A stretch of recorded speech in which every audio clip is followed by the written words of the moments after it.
एक पिता अपने घोड़े के साथ अपने 15 साल के बेटे को लेकर रास्ते से जा रहा होता है। दोनों बाप बेटे यहाँ पर पैदल चल रहे होते हैं। अब जैसे ही वो थोड़ी आगे बढ़ते हैं तो लोगों का झुंड उन्हें दिखाई देता है। उनमें से एक व्यक्ति बोल पड़ता है और हंसने लगता है कि कैसे पागल लोग हैं, बताओ घोड़े को ऐसे ही ले जा रहे हैं और दोनों पैदल जा रहे हैं, क्या इनको इतनी समझ नहीं है कि ये घोड़े पर बैठकर जाएं। दोस्तों अब यहाँ से वे थोड़ी आगे बढ़ने लगते हैं तो जो छोटा सा बच्चा होता है यानी कि 15 साल का लड़का होता है वो घोड़े पर बैठा होता है और उसका पिता पैदल पैदल चल रहा होता है। दोस्तों जैसे ही थोड़ा आगे बढ़ा जाता है तो और लोग बाग वहाँ पर मिल जाते हैं और वो लोग कहने लगते हैं कि बताओ कैसा निर्दयी बेटा है, ये तो जवान हो रहा है, ये तो नई उम्र का लड़का है, ये अपने इस बूढ़े पिता को पैदल चला रहा है और खुद घोड़े पर बैठकर जा रहा है। बताओ इसको जरा सी भी शर्म नहीं है, ये कैसा बालक है। दोस्तों उसके बाद ये पिता और बेटा एक दूसरे की तरफ देखते हैं तो बेटा घोड़े से नीचे उतर जाता है और पिता को घोड़े पर बिठा देता है। दोस्तों बेटा उस घोड़े को लेकर धीरे धीरे आगे बढ़ने लगता है, वो पैदल चल रहा होता है। जैसे ही थोड़ी आगे और बढ़ते हैं तो आगे और लोग बाग उन्हें मिल जाते हैं। अब यहाँ पर लोग उनकी तरफ देखकर कहने लगते हैं कि कैसा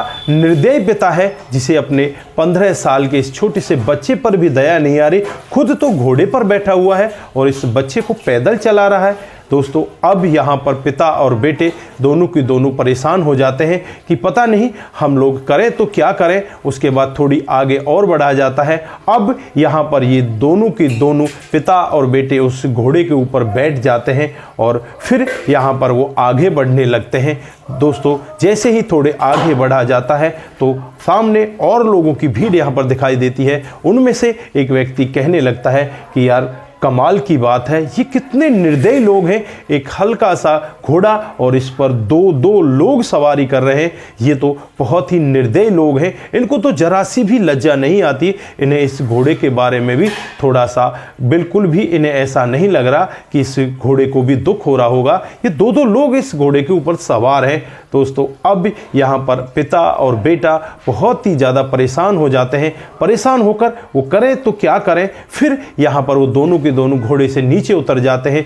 थोड़ी देर बैठकर सोचने लगते हैं और पिता यहाँ पर अपने बेटे से कहने लगते हैं कि बेटा ये लोगों का काम है कहना, अगर आप सही करोगे तब भी आपसे कहा जाएगा, अगर आप गलत करोगे तब भी आपसे कहा जाएगा।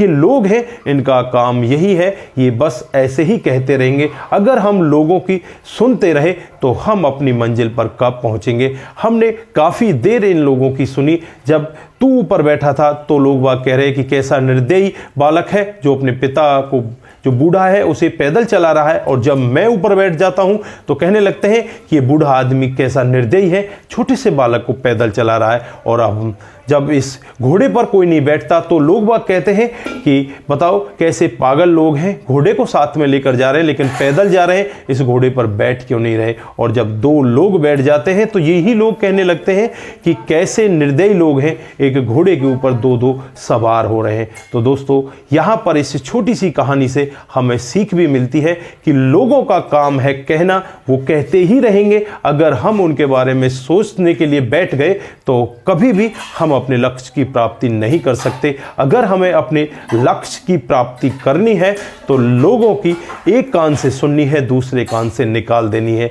यही लोगों का काम है, यही लोगों की फितरत है। अगर आप लोग कामयाब हो जाएंगे तो वही लोग आपकी वाहवाही करने लगेंगे, और अगर आप लोग कामयाब नहीं हुए तो वही लोग बैठकर आपकी बुराइयां करने लगेंगे कि हमें तो पहले ही पता था ये कुछ कर ही नहीं सकता। और अगर आप कुछ कर जाएंगे तो वही लोग यहाँ पर यही कहने लगेंगे कि हमें पहले ही विश्वास था कि ये लड़का बहुत ही मेहनती है, एक दिन कुछ करके दिखाएगा। तो दोस्तों लोगों की परवाह ना करके अपने काम को निरंतर करते चले जाएं और अपने लक्ष्य की जरूर प्राप्ति करें। नमस्कार, जय हिंद, जय भारत।